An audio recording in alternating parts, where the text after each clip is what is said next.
नमस्कार सांग माने जय Jagannath welcome to my YouTube channel Sneha lifestyle. तो सांग माने आमे भी सकाल सकाल बाहरी जाऊँ पुरी धाम को माने आम समस्तଙ୍କର प्रिय जगा पाखक। तो कथार अच्छी जगार डोरी न लगिले ता पाखक जाई हुए ना, सेतिपई तो कुहा जाए करी कराउ थाई सेही ता बिनु अन्य गति नहीं।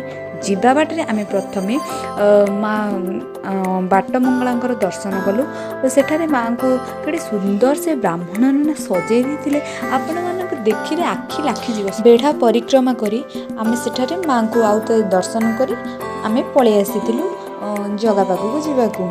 तो बाटे आम जगा पाखक जीवा बाटे आम देखिलु 18 नला जहाँकि आपण मैंने यही रास्तार गले समस्ते प्राय देखिथे जगा पाखक गला बेले मैंने पूरी गला बेले देखिथे 18 नला। कहते 18 नला देखिले बहुत शुभ होता है। तो आम देखिकी आसलु।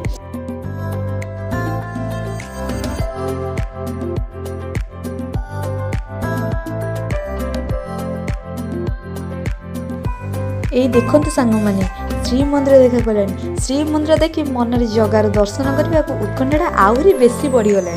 कहीं के जानी जगा को देखिले छाड़ी जावाक जमा इच्छा हुए खास सब बेले ता पाखे एमती बसी ताको चाही रही था कि हेले से भाग्य मोर कहीं सतर सांग मैंने एटिकार लोक मैंने बहुत भाग्यवान जे कि सब बेले आसी जगा को दर्शन करुथिबे, जगार सब नीतिकांति देखुथिबे।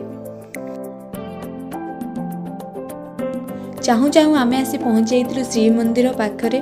तापर आम सेठारे सब देवादेवी मानक दर्शन करी आम बाहर जाइलु नरेंद्र पोखरी।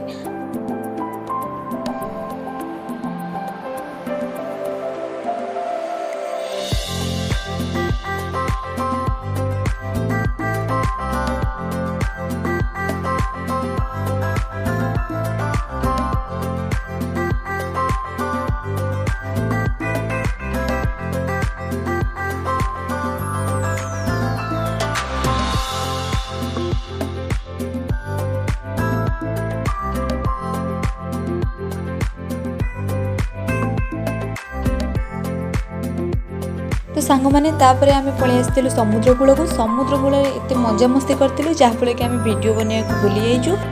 तापर सांग मैंने आम माता मठ को बुलवाक जाइलु और माता मठ प्रसाद खाई बुलाबुली करूँ। हाँ सांग मैंने आपण मैंने जदि केबे पुरी आसुचंती तो निश्चिंत माता मठ बुलिकी जिबे, कारण एठार बहुत सुंदर सुंदर जिनिस देखा पाइबे। आम तो ये आम आसी बहुत मजा मस्ती करूँ, आपण मैंने आसतु आउ ढेर सारा मजा मस्ती करके जातु।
तापर सांग मैंने आम संध्या समय आउ थे जगह पाखक फेरी जाई सेठी समस्ते एकाठी बसी पताका लगी दर्शन करथिलु।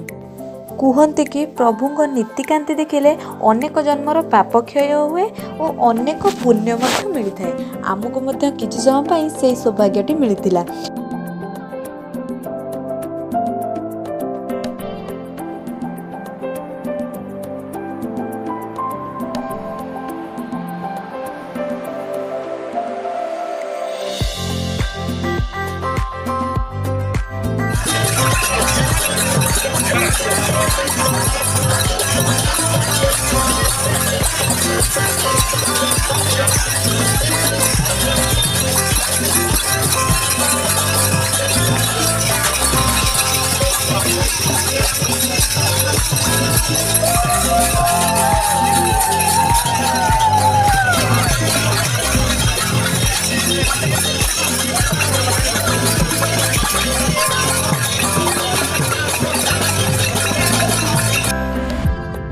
तापर सांग मैंने आम सेठारे किसी फोटो उठाई इच्छा नथिले आम घर को फेरी आसीलु। तो आज भिडियोटी एतिकी जदि भल लगे तो दयाकोरी लाइक शेयर सब्सक्राइब करने को जमारी भूलें सांग मैंने रोचे सांग मैंने लव यू ऑल जय जगन्नाथ देखा गोटे नुआ वीडियो रे।